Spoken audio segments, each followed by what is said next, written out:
Good Monday morning to everyone and welcome to Perspectives. It is Monday, January 18th, 2021. Trust you're up and about, had a great weekend, ready to start the new week, new day, fresh perspectives, fresh everything. You know, just like breathing like, give thanks for being here above ground, under the sky, you know, looking at the beauty of this rock called Grenada. We'd like to welcome everyone joining us this morning. If you are on air with us on MTV and on the Facebook platforms of Perspective, MTV, Partygrenada, TNR Communications, Mikey Live, and Sister Isles in Cuba. Say good morning to the brothers and sisters on the Sister Isle. Good morning to you. And say good morning and welcome to our great talk panel, Senator Christopher Allie and Mr. Byron Campbell. Good morning, gentlemen.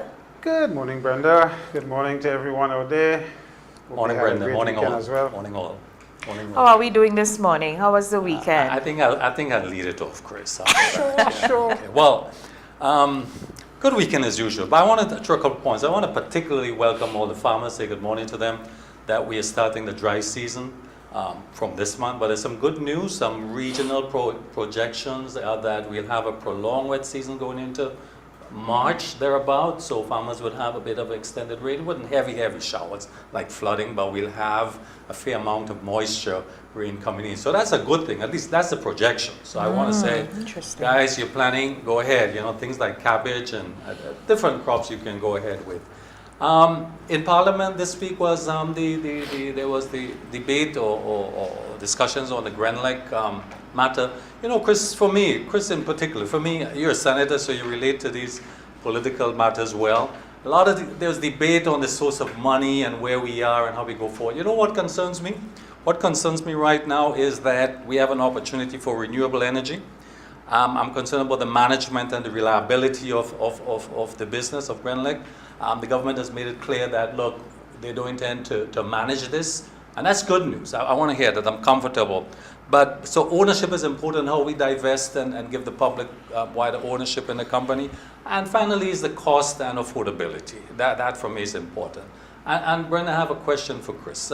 Chris, this weekend there was some discussions by the leader of the opposition about you having some conflict of interest, the fact that you're on the Public Accounts Committee and you're the chairman of the Marketing Board. And he made it very clear, he says a clear conflict of interest. But what was the conflict of interest, though? I want you to, you know, it's your time on the floor now, so what is this about, though, really? You need to clear this up for me. Thank you, Byron, and good morning again. I mean, probably I'll take the last one first and say to you that the leader of the opposition also is a member of the Public Accounts Committee. I was the chairman prior to him becoming the leader of the opposition. Yeah. So we changed roles. Yeah. He is now the chairman, and I sit as a normal member representing the other side of the House. So Public Accounts Committee is made up of the chairman, who is supposed to be leader of opposition, a member from the government side, and a member from the other side. Yeah. So I was chosen to be a member from the other side, of course. The Marketing Board issue, the leader of the opposition raised this prior to this time. And it is essentially that as chairman, and you know, Marketing Board has been in an investigation. They have been investigating the aspects of Marketing Board, led by the Integrity Commission. And as I said then, and the Public Accounts Committee cannot yet do that, is we're waiting on the report from Integrity Commission. When the report comes out, then we know exactly what it is or if there is any issues. And it can come before PAC for a discussion. And I always said that once that happens, I step down in my role as PAC and become the chairman of Marketing Board and discuss whatever issues that the PAC wants answered. So it is not necessarily a conflict. Once you declare your interests and you declare that this is how you plan to operate, I don't see where the conflict comes up. So if you perceive, or if there's a moment where there could be a conflict of interest, then you take action to remove yourself. Of course. That's the point. And which is what I've said. Okay. You know, so I hear him, but okay. I don't know what Are there anything in the rules or so that supports what he's saying or not? Well, not necessarily. I think in his article he commented that a member of the opposition should sit on PAC, where I'm sitting. In other words, I should be replaced. But I don't think that is the rules. No. The rule says the leader of the opposition becomes the chairman. So the opposition is represented on PAC. Right. The government then recommends to the Governor General who they want to sit outside of the government representative on Okay. PAC now is Honorable Anthony Boson, and the government is free to choose from anybody from any side to put on the other side to represent PAC. So, I Right. mean, I don't see that there is any issues there, but the leader of the opposition is a politician. Yeah. I am not. Oops. I am a senator Yeah. representing the private sector, so I won't And denigrate into the politics. And that's one of the things. I mean, over the last week, it's as you use the word politician. Let me dance in gently here. One of the things over the past week that became very clear to me as I observed the goings-ons in the United States and even, in neighboring St. Vincent with their escalating COVID situation is that politicians and scientists don't behave the same way. I mean, that is very clear if we look at the post briefings where you have the doctor, you have the minister. Yeah. Right? So, yeah, that's very clear. And that's okay. That's by design. It's supposed to happen.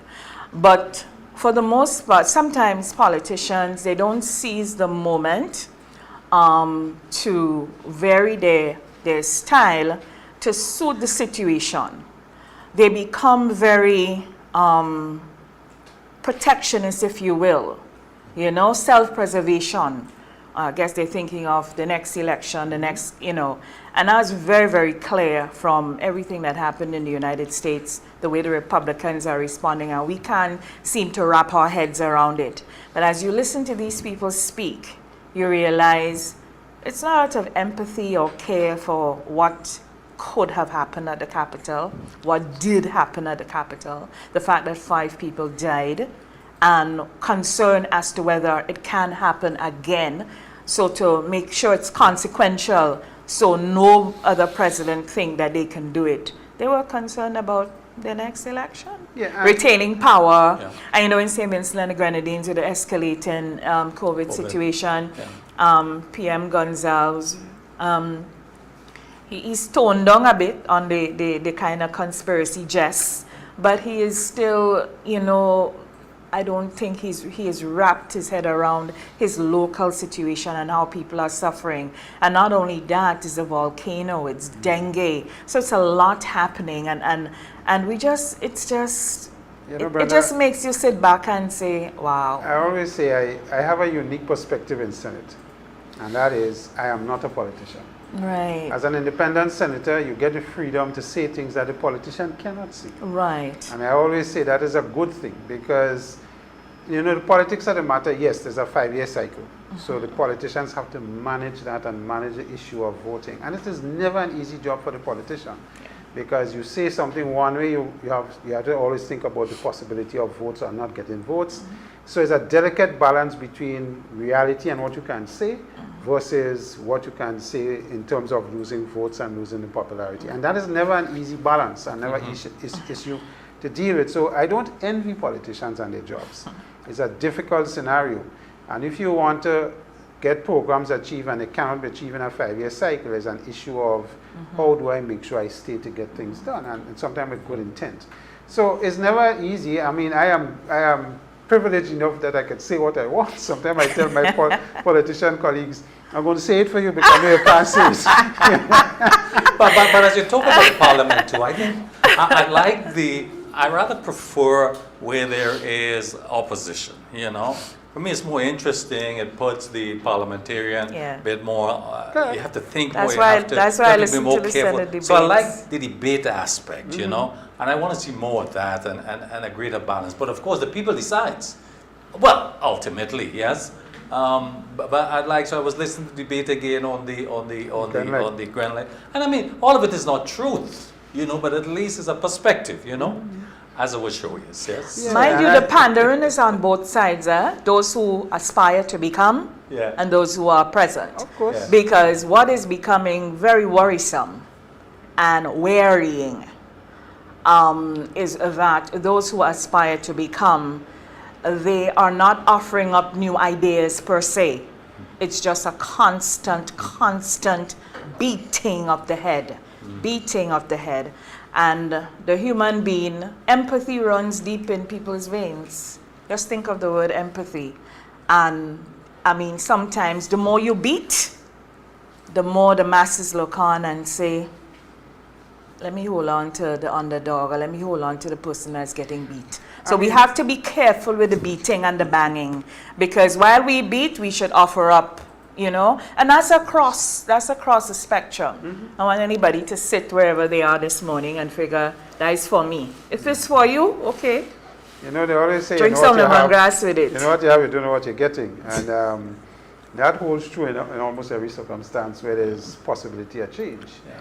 So that, you know, politics is no different. And our people, at the end of the day, for most people, especially in the low economic bracket, it becomes a bread and butter issue.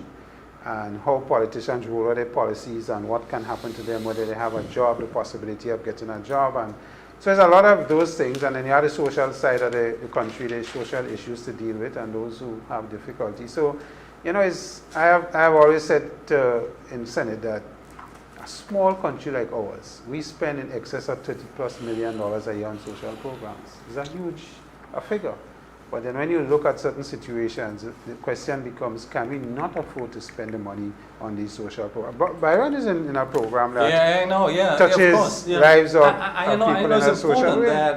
that a lot isn't said, and I think maybe we have to do a little bit of a PR, but there's a lot of young people being trained in different CVQs and job placements, and there's a lot of work going on with young people and the farming sectors in terms of climate smart and support the farmers' backyard garden. So there's a lot. These things don't make the headlines. That's right. But government is investing, and these are loans money also, concessionary loans. But there is a lot of work being done in rural development taking place. But we could talk about this another time. You're waxing warm this morning. That's good. That's good. A politician as a guest, you know, so I mean, you have to prepare for her as well. So this morning, it is a really pleasure to have our first female guest panelist on the program. Whoa. We began this program on November 9th, and today's January 18th, and we're just having our first female guest panelist. But when you see the guests, you'll understand she's a history maker. You know, she does her own thing in her own time, dances to the beat of her own drum.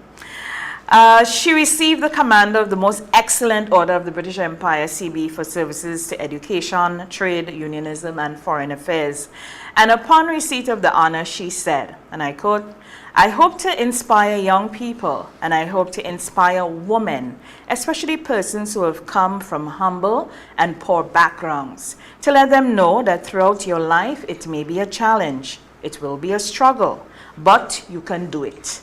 Just continue to do the best you can, where you can, to all whom you meet, and one day you might or might not be rewarded. But everything is achievable." A long-standing educator, trade unionist, former government minister, and now Grenada's ambassador to Cuba. It's a pleasure to welcome to Perspective Her Excellency Claris Charles. Good morning. Thank you very much, and Happy New Year to everyone. And I am very proud to be the first woman on this program. I hope I get an award, but I do. You probably could leave with a glass. I got a cup. Maybe C in CB is for cup.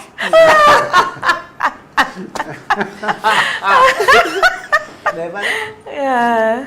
But it's so great to have you here. It's so great to see you. It's just so, you know, just trying my best not to run across and hug you.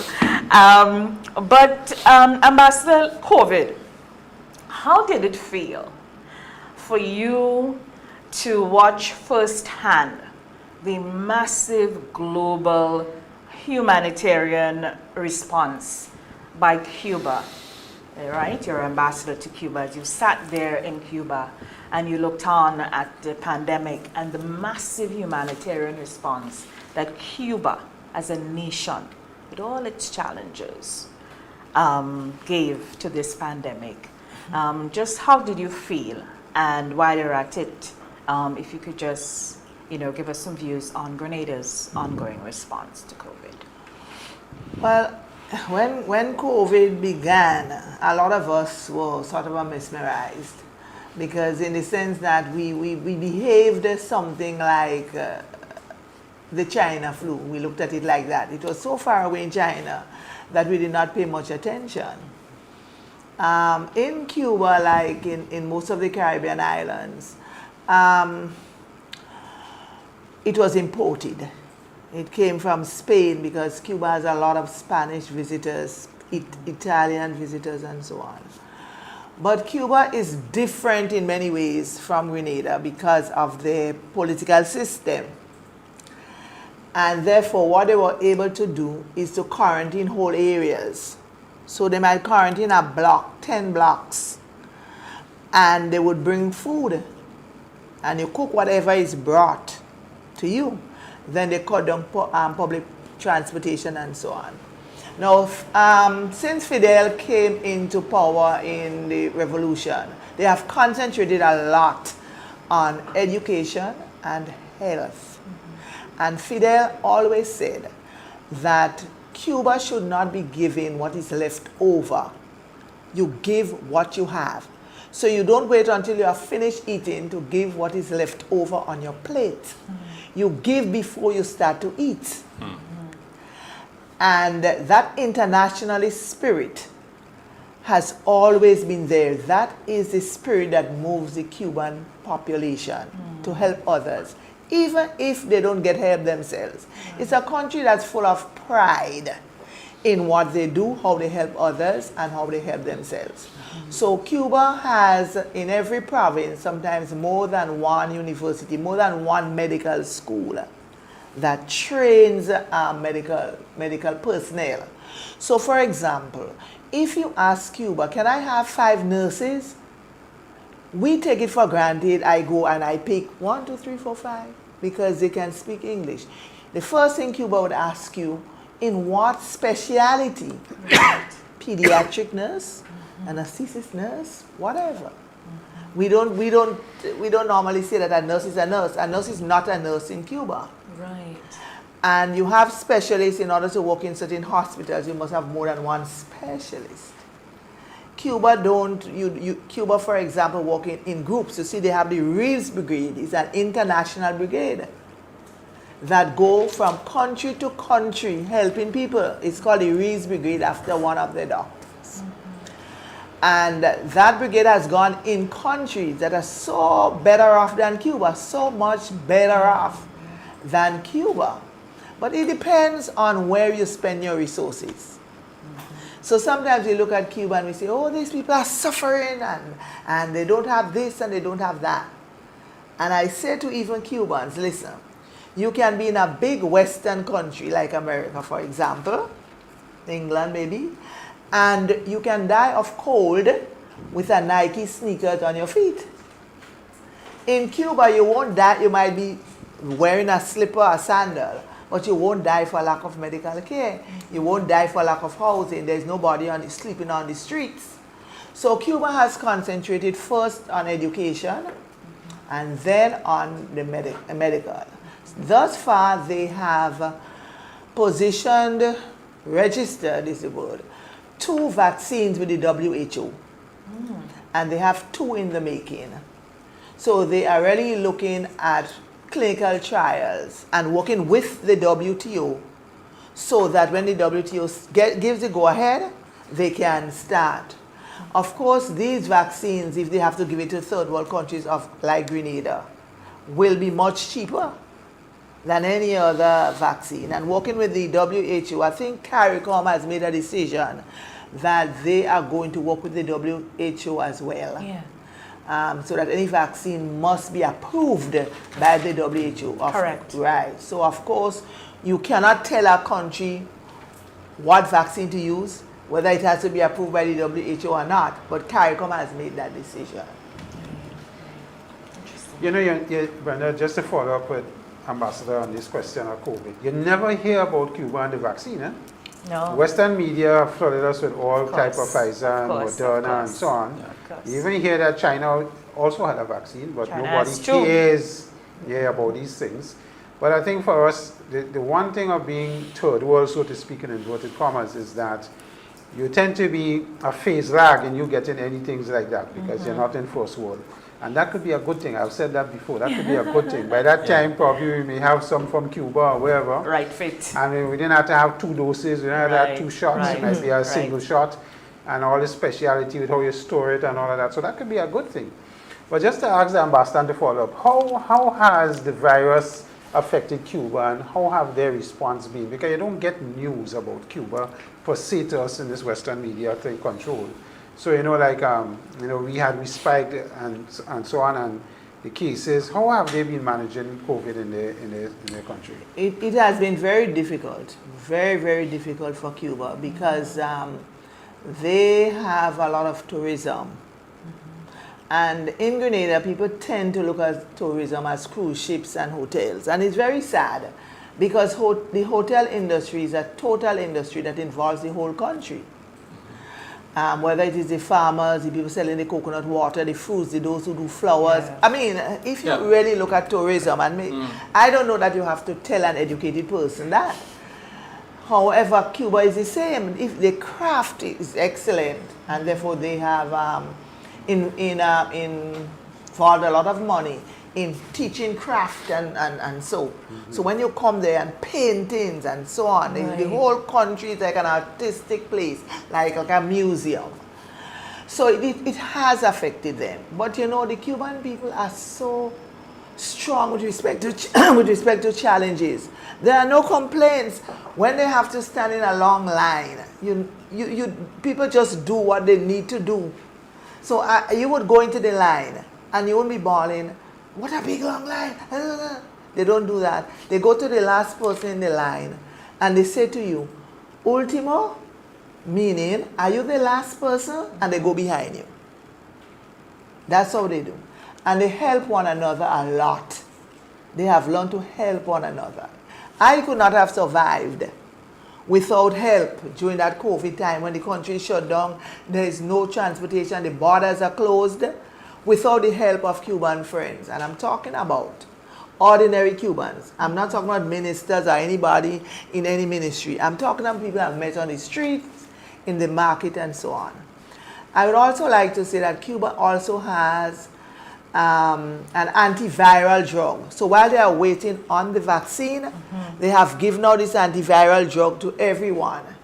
You put it under your tongue for the first 3 days, I think. Then you wait, I think, 7 days, and then you put it again, and then afterwards you use it 5 drops every week, so that you help in your system. Right. The problem is when they open up this last time in somewhere around November, right now it's spiking. 500 a day, 400 a day, 300 a day. But trust, so it is sort of it's very difficult for them at this time. And my thing has always been, people ask of Cuba. I don't hear anybody say, what can I do for Cuba? Yeah. It bothers me a lot because third world countries, even no matter how poor you are, there must be something you can do. Some resource you can give. Something that you can offer, even if they say no thanks. But right now they have shut down again. Because that's what was so interesting. I mean, and to see, Cuban planes touching down in Italy and all these countries that have so much more materially than them, that is more sophisticated in their development than Cuba. Probably you're just in touch on the United States because of the history, but they were just seeing the medical they had offered, teams. For example, after Hurricane Katrina, the Cuban government had offered. But if I always get I get goosebumps when Cuba comes up.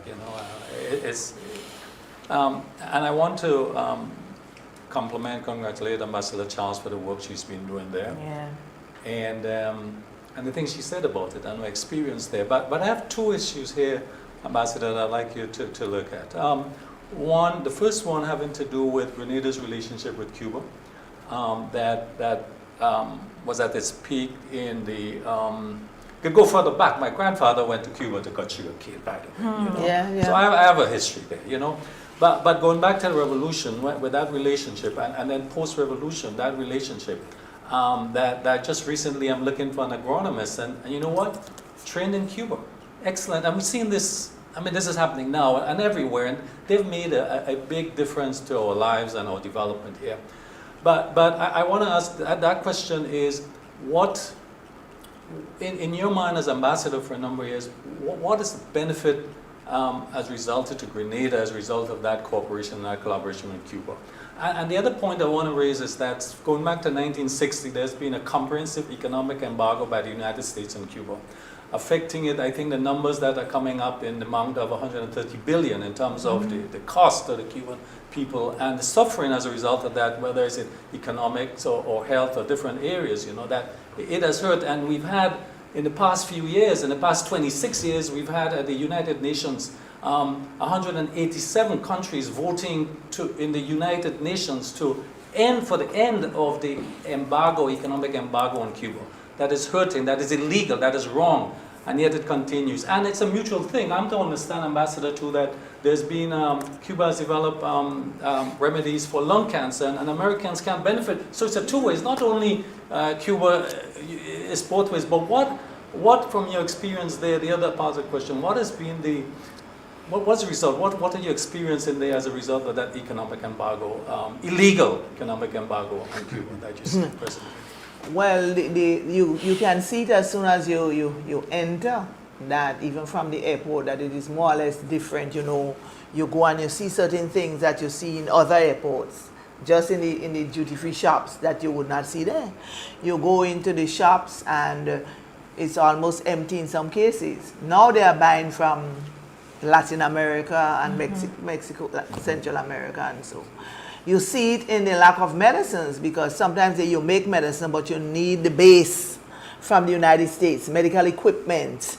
You need all those things. And then when you are banned from buying it directly from the US, and the other persons are banned from selling it to you, that is where the problem is. If the US alone had said, okay, I'm not selling to you, no problem.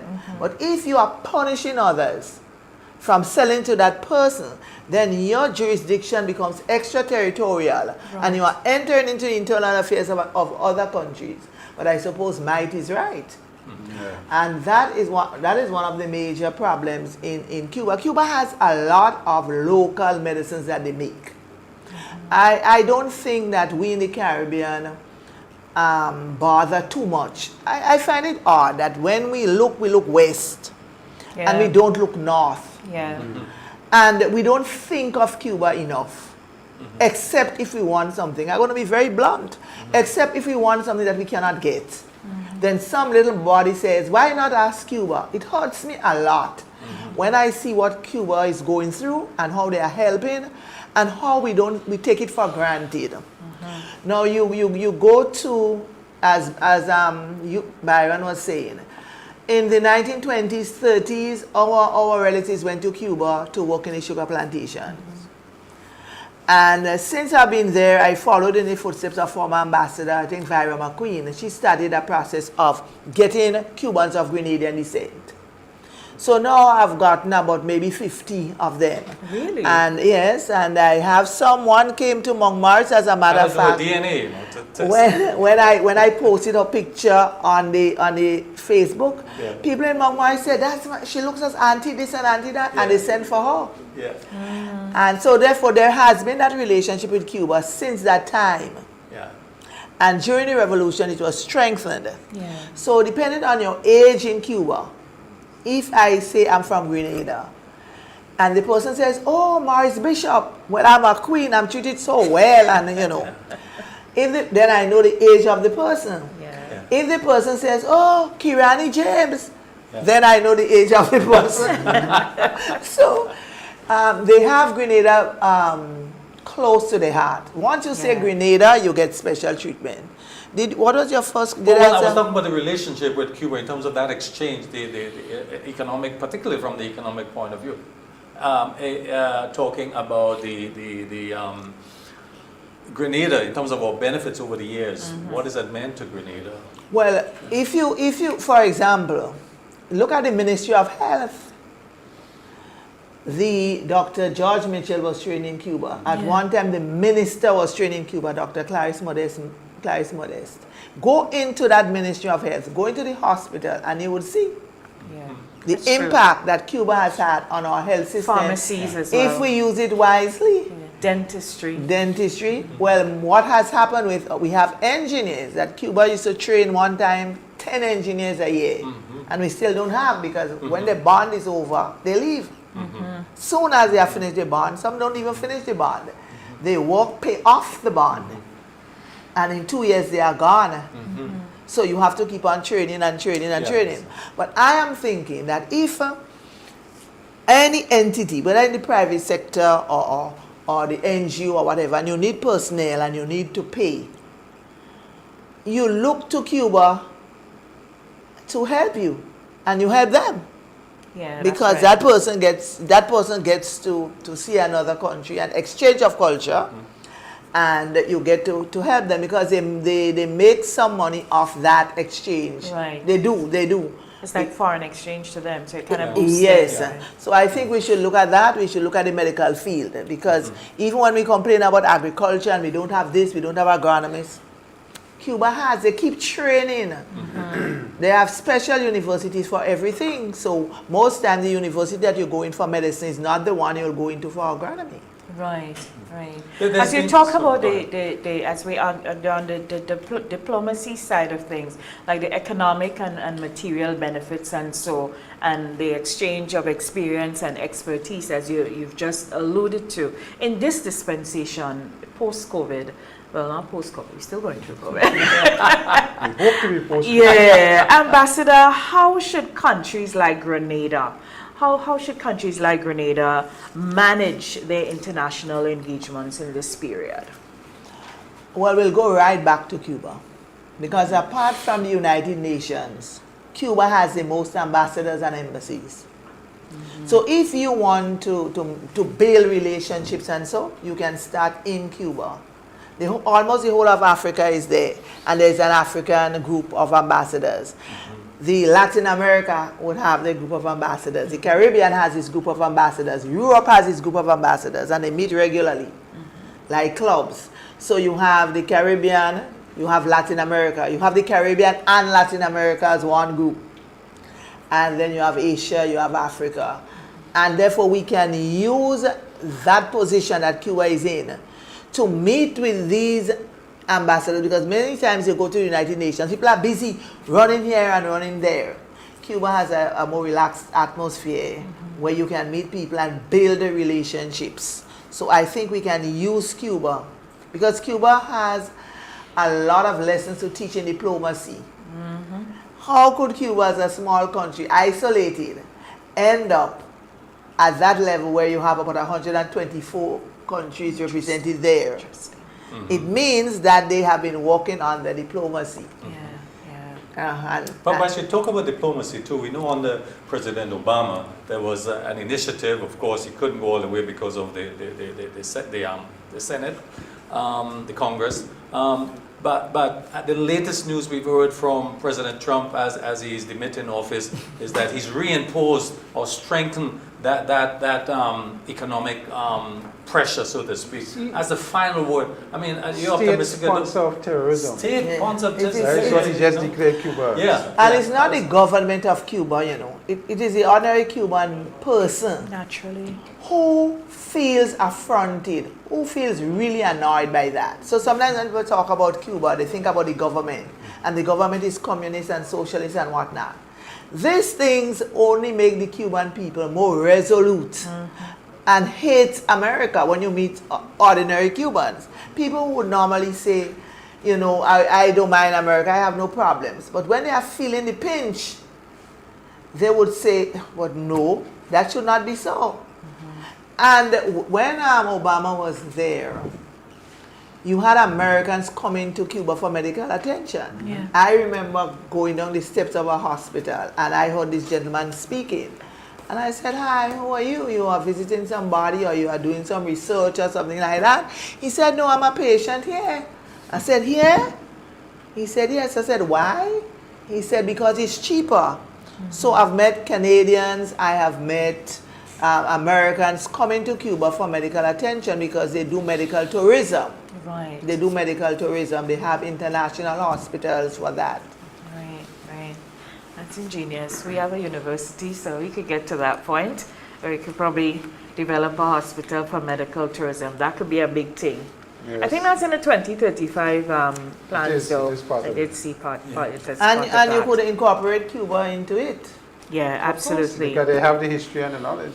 Yeah. So I want to turn the conversation a little now Sure. and the third minister from her background of being a teacher and a trade unionist Yeah. and get her views now on, the current, well, I have to call it impasse that we have now with teachers demanding the 4% increase for 2021 and the fact that government have asked that this increase not be done this year because of the COVID crisis and all the challenges they have had on the fiscal side, and to get ambassadors' thoughts on it, because we all believe that it could be a difficult thing. I cited when I did my budget debate that I think the biggest risk to us achieving our budget goals for 2021 is the labor issue, and the potential that can undermine all that the government have planned in terms of what they get in 2021. So, I mean, Ambassador, probably you could give us your thoughts. You are a very experienced person in that area, a teacher for years, trade unionist for years. What are your thoughts and messages probably to our government and our trade union movement as it relates to how you see it from where you sit personally on this issue? Well, maybe I can respond by giving an analogy. Jeff Bezos is the person in charge of Amazon. Amazon. He owns it. He's almost a trillionaire. That's from the last thing I heard. Almost a trillionaire. Yeah. Isn't he? I think Forbes said that recently. Well, something like that. You cannot even imagine that Filthy amount rich. of money. Can't spend it in your lifetime. Never in how many lifetimes. So let us suppose I went to Jeff Bezos and I said to him, I want $1 million. Because I know he's a trillionaire. So $1 million doesn't matter. So Jeff says to me, where would I get it from? Because that's the first thing they usually ask. Where would I get it from? I said, Jeff, you have 1,000 bodyguards. I think you only need 100. And he says, maybe 150. I said, yes, well, if you, maybe 100, 150, then the money you save from that side, you can pay, you can give it to me. Now, let us suppose we were speaking on air, on CNN, and what happened to the 900 bodyguards who are listening to my recommendation and say, what is wrong with this woman? Is she crazy, or is she so wicked that I have to pay my mortgage and I have to look after my wife? And she just at the top of her head is saying, well, you can get rid of 900 because you don't need 900 bodyguards. You only need about 100. In the same way I've been listening and I heard about you don't have about, you're paying imanis and you're paying street wardens and you're paying somebody you can pay, so you can pay me. And we just pay 60 million for Grenada. That is not a rationale. I'm saying that in the context of Jeff Bezos. If you are going to get your money on the backs of somebody, that I have to climb on your back and keep you down because I have to get my money, then it is immoral. I have to suggest to Jeff how he can make savings, even if he's a trillionaire. The reason why he is a trillionaire is because he's astute and he did not waste his money. He didn't steal it, did he? He worked hard. In the case of government, it's the same. When I was in the trade union movement, when I just came in, we had, I still call him minister because I think people must have respect, Minister George Brizan, Honorable George Brizan. And he was our economist, free. He used to work free for the union. And he used to say to us, when you go to the government to negotiate, you must tell them where the money is. So tell them they could collect more at the port. They could collect something in inland revenue. Also tell them where they could cut waste. And actually find it in a way for them then. So that because remember, you are negotiating. It is not something I'm selling. And I said, okay, this cup is $5, you got it. Otherwise, I just throw the cup and I break the cup. It is bigger than that. Yes, workers are selling their services. Not so, they are selling their services and they have a choice to sell it or not to sell it. But in this context, you got to work with your employer. And the government is made up of all of us. And that is the strange thing about negotiating with government, sometimes against negotiating with Amazon. In that you don't have shares in Amazon, but you have shares in the government, in the sense that if anything happens and they cannot say, spend on the hospital, you suffer. If they cannot fix the road, you suffer. If they cannot fix the schools, you suffer.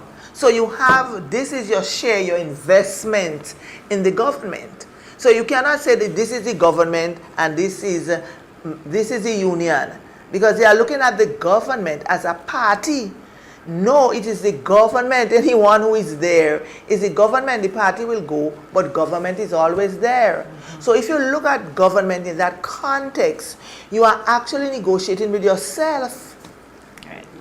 Negotiating with yourself. I have to negotiate some time here. So it is Perspectives on a Monday morning, and our special guest panelist this morning is Her Excellency Ambassador Claris Charles, Grenada's ambassador to Cuba. We take a quick break. We'll be right back.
You know, sister, we are doing big.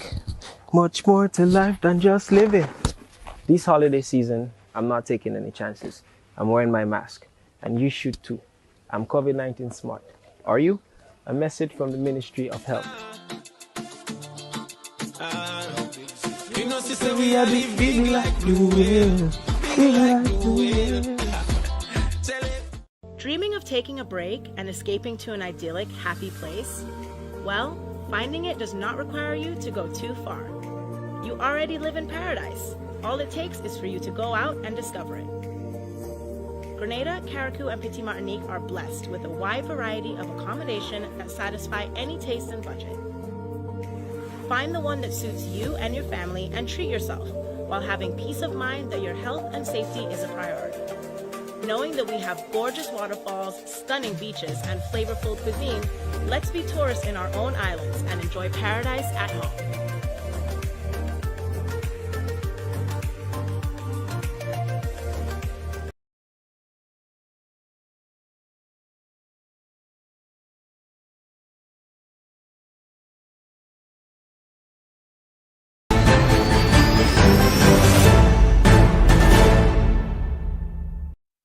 Welcome back to Perspectives, and of course your Monday morning start, your weekly start, of course the best current affairs program around these parts. having mature, relevant, Yeah. and balanced conversations. We continue with our special guest this morning, Ambassador Charles. When we left off, we were talking about the industrial climate, so to speak, and that is heating up. We can definitely say, based on what we're hearing from the teachers in particular, the public workers, and the government through their responses. You led the teachers union for years. You probably led one of the biggest strikes we ever had in Grenada. And in terms of this crisis and others we have had, because one thing that we have to be mindful of is the prevailing COVID conditions. What is different in this crisis as opposed to others? Some of the things people should probably take on board as they try to get to a best solution for what's happening with labor. Well, the first thing is COVID. Nobody has to tell you that. COVID affects everybody. It affects the world, it affects the economy, it affects the ordinary Grenadian, it affects the farmers, it affects the private sector workers, most of whom were sent home because of the tourism industry. Most of the farmers are not selling. So everyone is suffering and making sacrifices. In the hotel industry, many of them haven't been back to work since maybe April. Since March, April in the government Coming service. up on a year, actually. Yes, Wow. in the government. How do you live? How do you live for 1 year without pay? Do we ever think of that? But how do you respond to somebody that said, where did the government find the money to buy back Grenlick? And I want my 4%. I don't care. So, but you see, if you ask for something, it has to be sustainable. So even though they give sustainable, you sustainable, if they take that 60 million and they share it out, isn't it going to finish? So let us suppose they didn't pay Grenlick, they didn't buy Grenlick, and they took that 60 million and gave it to share it out. It is not sustainable because you have to keep on with that 4% for how many years? So it has to go to pension and it's on current. Yes, it's on recurrent expenditure. How are you going to do it? You signed for it. It's mine. So then people will say no, because remember, as a teacher, as a head of a trade union, you're supposed to do economics. Yeah. And I remember what I did was business administration, and you do a lot of economics when you do business administration, and there's a lot of diminishing returns. And therefore, after a time, there'll be nothing. So unless you want a one-off of the 60 million. But remember when I strike the year before, you docked my pay and you didn't give me back. Where's my money? Well, whenever a union takes strike action, that is the possibility. People in the private sector know that. It is only that unions negotiate with government as part of the agreement, okay, don't dock the salary, but government doesn't have to do it. There is no law that says you have to do it. So anytime you take strike action in your head, you have to put in that equation that you might not be paid. And that is why in 1973, the union set up a strike fund. It was not called a strike fund because we were afraid of Sir Eric Gary. I was a young teacher at the time, and they said strike fund, and one bright person said, no, call it a reserve fund. And that was the reason for that money, in case there has been a strike. And from 1973 to now, we never had to take out of that money to pay anybody. The union constitution tells you out of what the workers pay, you have to take out a percentage to go to the reserve fund. It is constitutional. It is not something you're supposed to dip your hand in. It is unconstitutional and illegal to take out money from that strike fund, because it says if you pay $5, what goes in that, what goes in the widows and orphans fund, what goes for administration, what goes for what. The government has a legal obligation, clearly, to pay the teachers in a normal situation. But as you rightly said, COVID has changed this. Now the argument there is that you found $64 million to buy Grenlick. But let's put Grenlick in perspective, that acquiring Grenada doesn't mean that government has the ability to retain Grenada. It has to diversify. It has to recoup the money that it used, because this is for capital-related matters. It cannot use these monies, even as it gets it back through the selling of the shares. Yeah, it has to put it back where it came from. So government funds for recurrent expenditure has to be raised locally from revenue, either at the port or inland revenue. So, and we know what's happening there. With COVID, we've had significant reduction in revenues from the government. So it's their money, as they rightly say, and I agree with that, but we have to put the thing in context in terms of what's happening now, and it has to be a shared sacrifice. Excuse me, how it becomes their money? Well, no, I'm saying the money that they negotiated for, that 4%. So they negotiated for that 4%? Yes, that's correct, and there was an agreement to do that. Asking them to... That's correct, but government said we have to put a pause on that. We don't have the income flow at this point, so we have to wait until post-COVID when matters get better. And I think that if, as you said an important point, that when you go to negotiate, you have to identify with the government, President said, so where is the source coming from? So I think this is what the union need to do, to say to the government, we have identified the money here, you can pay us because of that. So I think using the argument with the Grenada funds is not a balanced argument at all. Well, if they take that 60 million and you from capital and you put it into recurrent, how do you go to the international community and ask for help? Yeah, you can't. But there's another argument to the discussion. Yeah. And I mean, at the end of the day, I think Ambassador coined it correctly.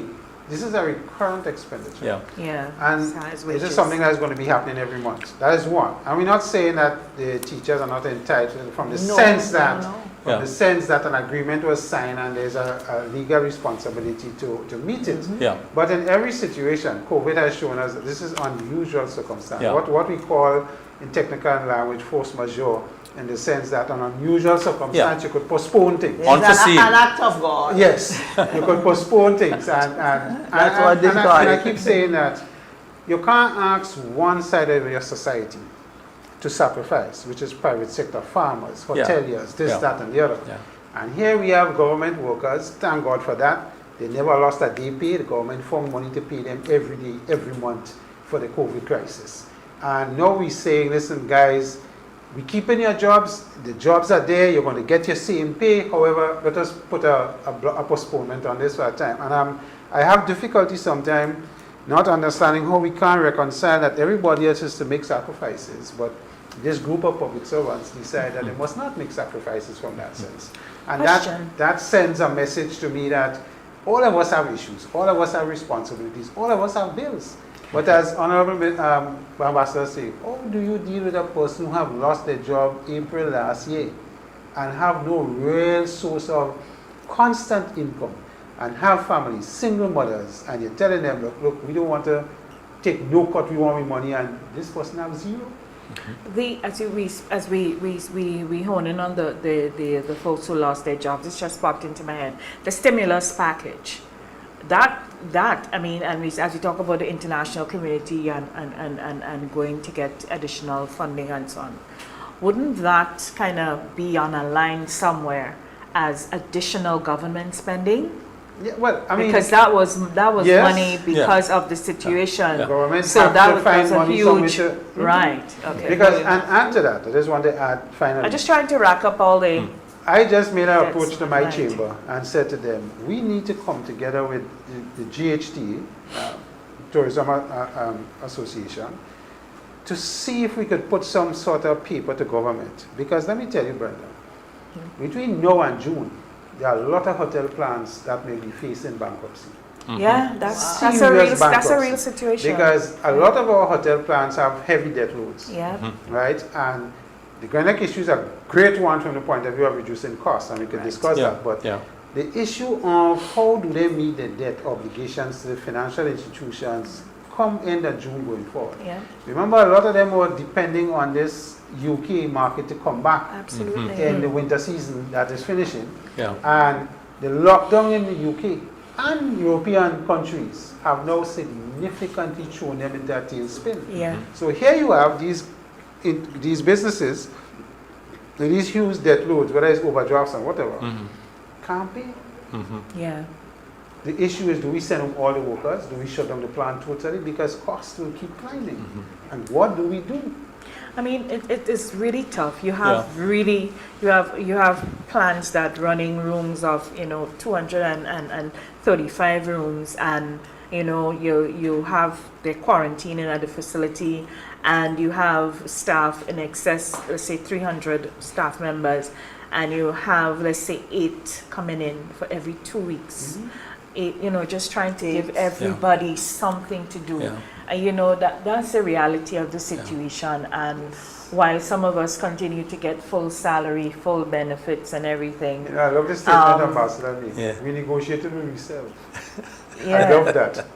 Yeah, because because whatever is done, or whatever mechanism is used by the people we have put in charge of our affairs for however long, it impacts us. So we are negotiating with ourselves. What about empathy, Brenda? What about empathy? Because for others, what's about empathy? Remember that the same, I will never stay here and say that teachers don't deserve that and more. Because I was a teacher and I know the sacrifices that teachers make. They may be the only workers who have to buy a chair, buy things out of their salary to bring to the school. And we have to understand that. They feed students every day. And feed students and whatnot. But the 4% was agreed upon. Agreed upon. Don't become like, did you read Merchant of Venice? Anybody who read Merchant of Venice will speak about Shylock. When Antonio could not pay him because his ships were damaged, so he could not pay the debt.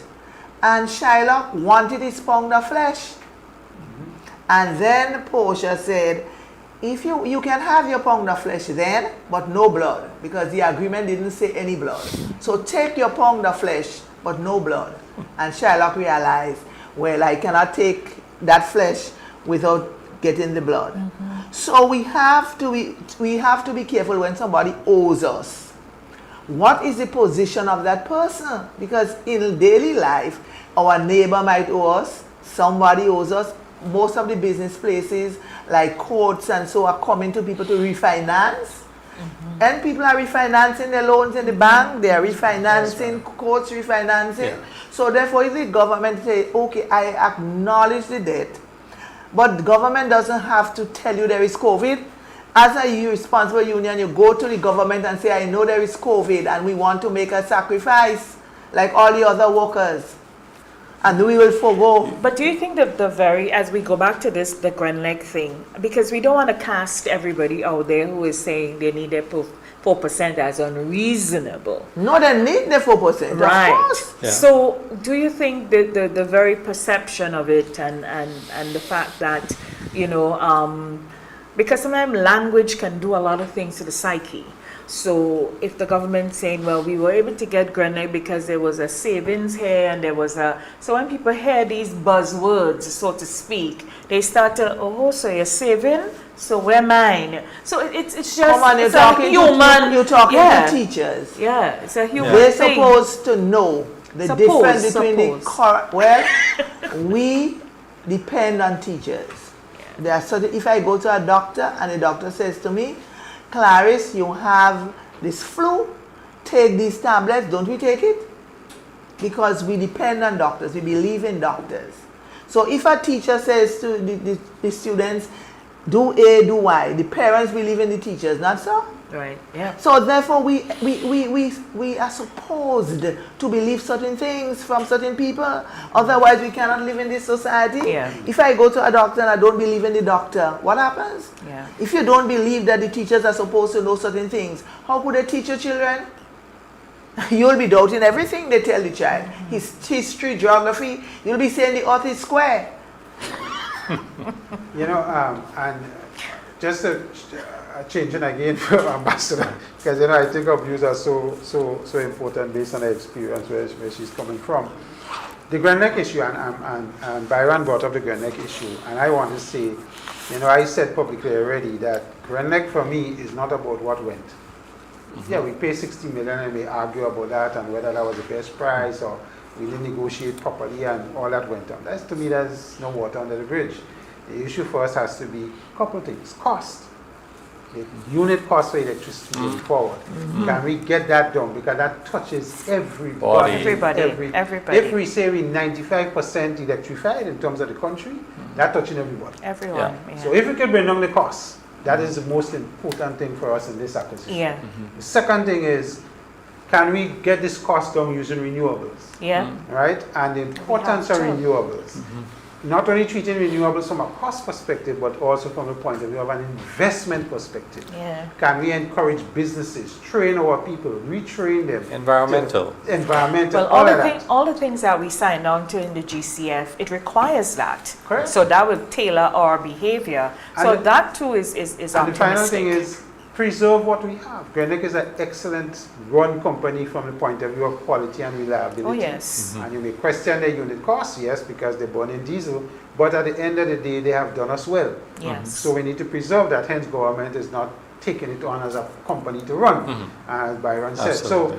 So, my question is, do we focus on that, Ambassador, and is there room for us in the cooperation between Grenada and Cuba for us to expedite and exploit the benefits in renewable, particularly in PV technology? What is your experience from a Cuba perspective? I hear you talk about us, and this is partnership. It's not about only taking from them. It's how we can exchange. And offer companies from Cuba opportunities here to invest in this new sector. Is there room for that, you think? There is room for anything you wish for in Cuba, because Cuba is more developed than we think. And as you spoke about Grenlec, we must live in the present. We must always be mindful of the present. Yeah. And we don't live in the past. The past is there to guide the present. But right now we are right here sitting down. That's right. Some woman said the one time that her life was made up of so many tragedies, many of which she never experienced. So, therefore, we have to live in the present. We're not going back to what happened and what this. We are living right here. We have bought Grenlec. We have to know how we benefit from that. How do we benefit? You cannot sell your house to pay the electricity bill. That doesn't make any sense. It is high, and we must acknowledge that. Yeah. It is high, and therefore we have to invest in renewable energy. I would invite the Chamber of Industry and Commerce and the Ministry of Trade to visit Cuba when COVID has calmed down, because nothing lasts forever. That's right. Everything is for a time. You can't sit here and know what is going on there. I cannot sit here and tell you everything. That is impossible. My advice is to visit, and because Cuba likes people and exchange, to sit at a table. Yeah. They don't really like letters. You're right. They like when you come and Feel they the sit and that energy. interchange. Yeah. Yes. Yeah.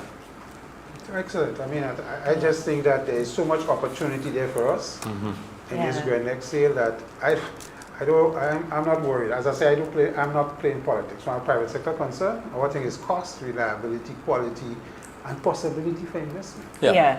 And that's what our country needs, Yeah. because as we get out of this, how do we, as we see what's happening with the traditional forms, tourism and all of that, how do we get into new streams of development and revenue, I said and to- earning revenue, and more importantly, foreign exchange. I said to them, when I they allot in shares, Yeah. Byron, Yeah. have a category for 18 to 25. Yeah. Age I'm talking about. Yes. Yeah. Yes. Yes. So young people between can 18 and 25, this amount of shares is And for we you should guys. incentivize Can them to invest. own the Yes, shares. this is Because for if you they guys. never worked, The bank, And I'm- we put The banks. Which The bank? banks. Any Credit bank. unions. Bank. Oh, credit the- unions. okay, But we okay. put an allotment for them. Unless Even the- though it's 100,000. Or GDP loan. Yeah. Right, whatever. exactly. It Of course. has to be. That's what I was going to say. As I We said, have to which banks? encourage. Because the Yeah. bank, remember, it's a risk. So the Yeah. bank won't take you and my money and just lend No, to an but in 18-year-old shares, without. banks, when you go for shares, loan for shares in a bank, you just assign your dividends to the To the bank, yeah. And that's you, correct. you, and you But have sometimes that the bank plus. don't think like that. Okay. Exactly. So- So then it has to be an education. It has to be something that's specific and tailored. So that's where private sector Yeah. leads. Of course. That's Yeah. the kind of ideas Yeah, you well, the bring private up. sector is now looking to To- put together a symposium to discuss Yeah. the way forward for Forward. this. Yeah. Excellent. I saw Because TUC met with 18 to government 25 35, Okay. 18 to 35 should own shares in Grenada. Yeah. It's the future, More. and it's also an avenue for them as well to start new businesses. So we should be looking at opportunities. Yeah, You so know, let's what are do the it. opportunities going forward? But I just want to raise, I mean, and listen- Opportunities for us to quit to yeah, run out of here right just now. the final thing, you know. I mean, listen to Ambassador Charles. You can see the teacher quality comes in that. How she gives examples, teacher, the always a illustrations, you know, the analogy. Always a teacher. But being a teacher, I mean, in education, in youth, in women in particular, I know these are two areas, and I'm pleased that we have our first woman guest, and I want to see it. Hopefully we'll have a lot more of that. But as you come into Grenada now, and as you see it, how do you view what's happening here in our development here in terms of opportunities for youth and women in Grenada, Ambassador? There are always opportunities, you know, always opportunities. But I think it depends on a person's personality, attitude, and how, as Brenda was saying, how things are presented to them.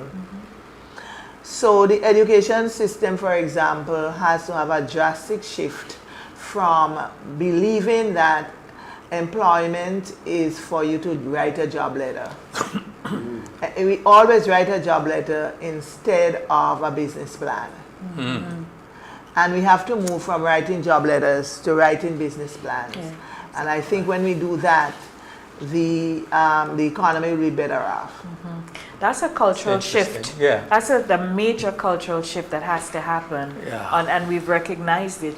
But how, just to dovetail, how does the school system, because the education system must be involved in that part? And that is where the private sector comes in. I think that the private sector has not been fully utilized or have not engaged themselves in the education system sufficiently. The Chamber of Industry and Commerce and the whole of the private sector needs to meet with the Ministry of Education and say, listen, based on what we have observed, because they are the main recipients of what we produce in the education system. Absolutely. I think you should do A, B, C, D, and so on. Well, I would just say, Fantastic. and that will be final, Yeah. thing to Minister. We appreciate that. I think we do have engagement through TAMCC.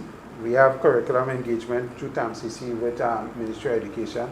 But one of the greatest programs Chamber had was a thing called Junior Achievement. If Ambassador remember. I know it well. And Junior Achievement used to train Form 4 students upwards. We extended it lower down so that we could give students an idea of what a business is, how to formulate a business, how to run a business. Creating the same thing instead of writing a CV, write a business plan. And that was a good thing. Unfortunately, over the last few years, sponsorship for Junior Achievement has waned, and that program have come down a bit, but it's something we need to put back on the radar and push. Yes. As Minister But said. unfortunately, the junior achievement was seen as an activity Right. and not a future endeavor. Yeah. Yes. So that when you do it, Yeah. that was the end of it. It's Yeah. the same thing in TAMCC. Students do very good projects for the final year, and it's on a shelf with spiders true. looking at it. That's true. What do you do to move the students from that project into the business environment? I mean, out of you- Where is the money? Who directs them? No, we Yeah. seriously operate in No, no, no. silos. We have to become Yeah. more The engaging. thing is, and you things just have do to something move. for the Yeah. exhibition, Yeah. for the project, you Yeah. get an A, and that's it. Yeah. Nobody to tell you, well, No go to transition it GDB, beyond that. no to this. You do it in Form 4 as a project. But when you reach in Form 5, you do a different set of subjects that have nothing to do with the business project that you did in Form 4. There has to be some kind of a coordination, Yes. career development from not in school, but even when you leave school. Correct. Correct. Agreed. Correct. Yeah. Totally. Well said. Yeah. We leave it there for now. You have the final word, Ambassador. Well, all I can say is that we have to be careful, we have to follow the protocols, because whatever we do depends on where Grenada will go or not go. We have to take personal responsibility. And personal responsibility is not for a certain class of people. Personal responsibility is for everyone. And if we do that and take personal responsibility, it has nothing to do with politicians. There is no body named politicians as such. There is no manual for how a politician behaves. Yeah. It depends on one's attitude and personality and how Yeah. one grew up. And therefore, I think that as Grenadians, we have to take some inventory or some investments into our country's future. Yeah. Because in the end, politicians come, politicians go, party go, and we will always be there, making the same complaints and doing nothing. So for this new year, let it be a challenge that our country comes first. Yeah, I agree. Yeah. That things move from the stages of concepts to living things. Yeah, it's culturizing. Thank you very much. It was an honor and a pleasure. Thank you for waking up early. I think I have to thank Arthur as well. Thank you very, very much. Appreciate it. And thank you for all you do in Cuba for us. I know many people come back singing your praises when they go for their medical visits and other visits. So thank you so very much. We appreciate it. You're a true servant of the people and a teacher forever. Amen. Thank you, Senator Allie. Thank you so very much for waking up early and your invaluable contribution. And to you, Mr. Campbell, as well. Looking all spiffy this morning. I don't know what's happening today. Sorry, no plans. That's our program for this morning. We'd like to thank everyone who tuned in. But most importantly, there's a special group of people who get us on the air every single day. You see us, but you really don't see those who really make this happen. So I'd like to thank very, very, very much Blondell George. There's a lot of hard work here for TNR Communications. Of course, Curlin Dragon, Nazim Benjamin, who does our streaming, and our executive producer, Richie Oliver, and Kishan Thomas, our producer. I'm Brenda Baptiste, your moderator. Have a good Monday. It's a good day for fresh perspectives and new starts. See you again next time for another perspective.